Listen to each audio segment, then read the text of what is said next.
Welcome back to the Real News Network. We're continuing our discussion with Peter Kuznick about the 75th anniversary of D-Day and asking whether or not D-Day really was the day, the battle that broke the back of German militarism, German fascism. Peter joins us again. Peter is a professor of history and the director of Nuclear Studies Institute at American University. He's the author of The Untold History of the United States, co-written with Oliver Stone, as well as Rethinking the Atomic Bombings of Hiroshima and Nagasaki. Thanks for joining us, Peter. Hi, Paul. So, Peter, let's pick up the conversation.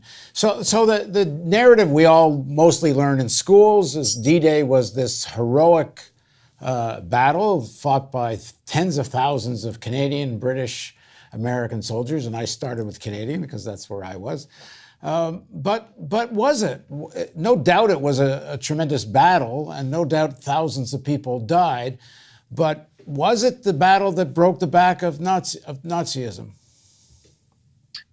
No, it was a tremendous battle. I'm surprised that you say you learned that the Canadians were actually there on that day. And you say that's because I grew up in Canada. The Americans don't know that the Canadians were there. The Americans don't even know that the British were there. And if you look at the films like Saving Private Ryan and Band of Brothers, the Canadians and the British still weren't there. This was the United States fighting single-handedly to defeat Germany in the war. So I'm not sure what your father was doing there that day. But as we know, the reality is that this was very much of a joint operation, that the British and the Canadians in some ways played a greater role at Normandy than the Americans did in terms of the number of troops, in terms of the landing craft, in terms of the number of beaches hit. So it's part of the American mythology. It's a crucial element of American mythology. And I'm sorry you're trampling on it by bringing the British and British and Canadians into this. Sorry to let a historical fact get in the way of a good narrative. And it's a great narrative, and it's a heroic narrative. At least the United States is intervening in an aggressive way to stop fascism. That's a good thing. I wish the Americans would do more of that now, rather than coddle many of the fascist forces around the globe today. But it was a very important day and a very important turning point, but it was not the decisive turning point in World War II. So what we have to remember is that throughout most of World War II, the U.S. and the British faced 10 German divisions combined. The Soviets were facing more than 200 German divisions. The Germans lost approximately 1 million men on the Western Front. They lost 6 million on the Eastern Front. There's reason why Churchill said the Red Army tore the guts out of the German war machine. However, that's not what Americans learn. But the reality is that the Soviets defeated the Nazis with aid from the Americans and the British and the Canadians and others. It was a vast coalition. But the ones who did the most of the fighting and most of the dying were the Soviets. The Americans lost about little more than 300,000 in combat and 400,000 total in World War II. The Soviets lost 27 million. 27 million. Even now, in the public opinion surveys, Americans are asked who won the war in Europe. 11% say the Soviets won the war in Europe. The Europeans have come in a little bit better. Maybe 15% understand that the Soviets won the war in Europe. In France, in a survey taken in May of 1945, when they were asked who won the war in Europe, 57% said the Soviets did. Now it's under 15% who say the Soviets did. So what's happened is history has fallen into this deep black hole. And that's been reinforced by the patriotic drivel in the post-war period. Again, not to diminish the tremendous achievement and the heroism and the sacrifice at D-Day or in Europe in World War II. But again, we've got to go back to this history. As you said before, the Soviets were asking the West to intervene to stop Hitler repeatedly.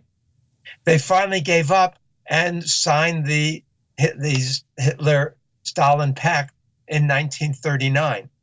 And then Stalin fell into this delusion. Stalin, who never trusts anybody, seemed to trust Hitler that the Germans were not going to invade. And Stalin was caught with his pants down in June of 1941 when the Germans finally did invade. And they almost succeeded. But the Soviets resisted.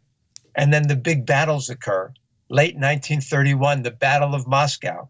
The Germans came very close to taking Moscow, but the Soviets resisted. But the big battle, the real turning point, is the Battle of Stalingrad. And that begins in August of 1942 and ends in February of 1943. And the casualties there were horrific. We're talking about over 1 million Soviet casualties, perhaps 500,000 Soviet dead, several 100,000 Germans dead. And after the Soviets defeat the German army and Paulus surrenders his 91,000 remaining troops in February 14 of 1943, Hitler says the gods of war have gone over to the other side. And that battle is followed by the Kursk battle, the big tank battle at Kursk. And from there, the Soviets were on the offensive. And they were marching through Eastern Europe and Central Europe and making their way to Berlin. But the American narrative and the Russian narratives are totally different in World War II. For the Americans, the war begins at Pearl Harbor, December 7th, 1941. And then there's some battling in North Africa and the underbelly and Italy.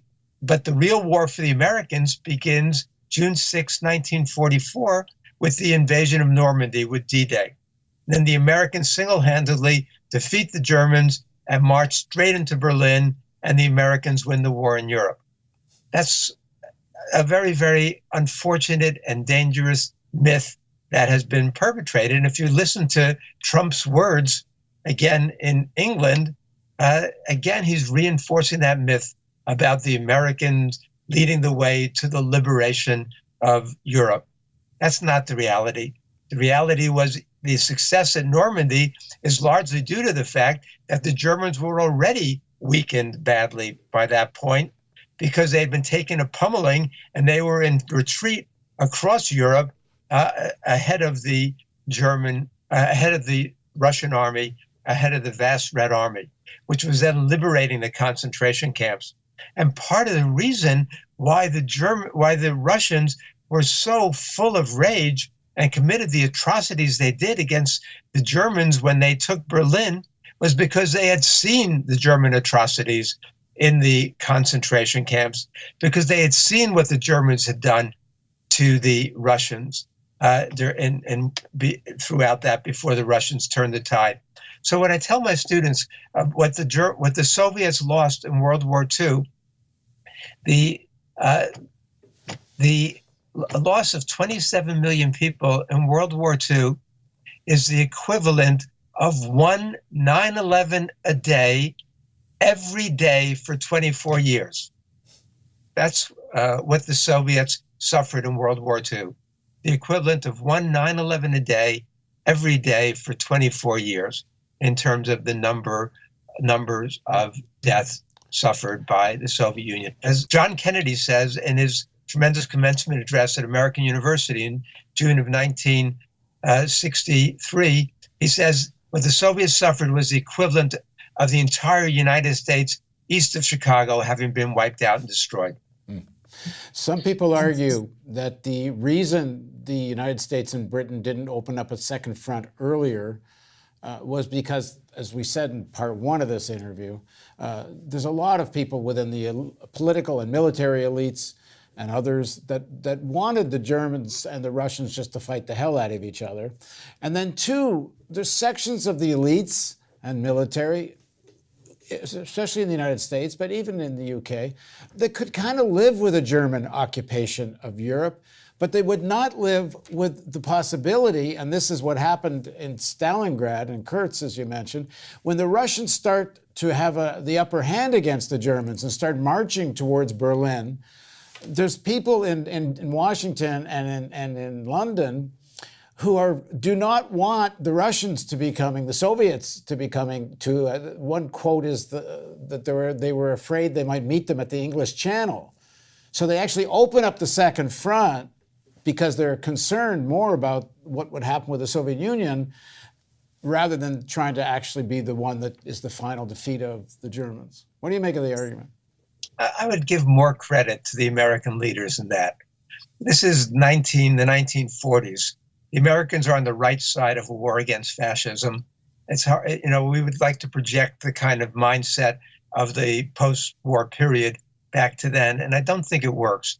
You have to remember that in May of 42, Roosevelt took the initiative to ask Stalin to send Molotov and a trusted general to Washington, D.C. He met there with them, and during that meeting, he turns to General Marshall, and he says, "Can the United States open up the second front before the end of 1942, open up the second front in Europe?" And Marshall says yes.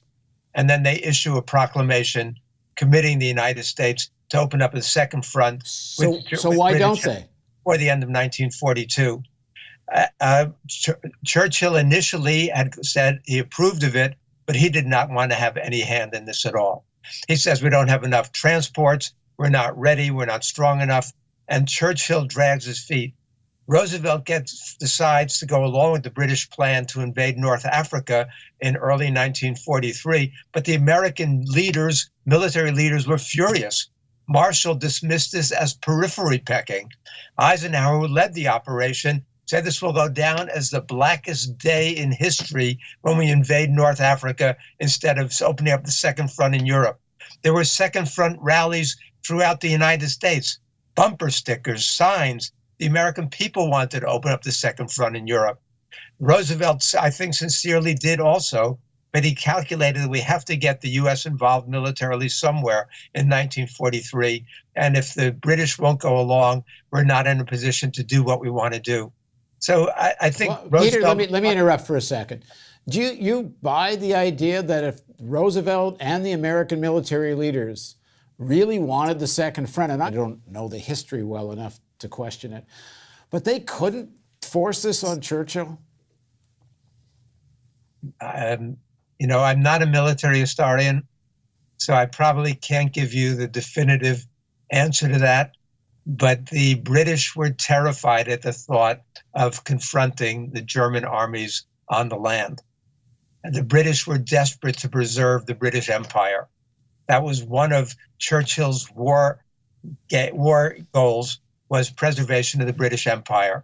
So the effort through the Mediterranean to protect, they wanted to protect the oil interests, they wanted to protect India, and that was clearly what the British were willing to do. Roosevelt and Churchill did not agree on a lot of things during the war, and Roosevelt felt that he needed the British support. Even on D-Day, Paul, it was much more of British planning and British operation logistically and in terms of troops and transports than it was an American operation. So I think the Americans were still dependent on the British at that point, certainly in 1942. We were gearing up our tremendous, vast industrial machine. And by 43, 44, maybe we could have done this on our own, but we needed the British support early on in 42 and early 43 to pull this off. So Trump goes to London, makes a point of making this speech we played in part one. Why does he make such an issue out of D-Day now? You don't think it has something to do with all the machinations against Iran and his hope that Britain and Europe will get on board with those plans? Because right now that doesn't seem to be happening for him. No, I don't think Trump cares. Trump will bully them into going along with U.S. policy. He's going to use trade. He's going to use sanctions. He's going to use his bullying to try to ram this down the throat of the Europeans. Europeans are furious with Trump over his Iran policy. Even the British have failed to go along with this, but Trump is still able to achieve much of what he wants to, even without the direct support of the Europeans on this. So, clearly, as you and I have discussed, what the Trump foreign policy people really are concerned about is Iran. From the very beginning, they've been Islamophobes and Iranophobes, and they wanted to get Korea off the table so that they could focus much more on Iran. And that's the most pressing immediate danger, is the danger of military confrontation between the U.S. and Iran. We know that there are people, not just Bolton and Pompeo, but many others, who see this as a much easier target militarily than was Korea. But as our friend Larry Wilkerson has warned, that military action against Iran will be 10 to 15 times as costly as the invasion of Iraq was, in terms of the financial cost and in terms of the military cost for the United States. So people better be well aware of what this would actually mean if the U.S. does provoke a military confrontation with Iran. All right, thanks for joining us, Peter. Thank you, Paul. Thank you for joining us on the Real News Network.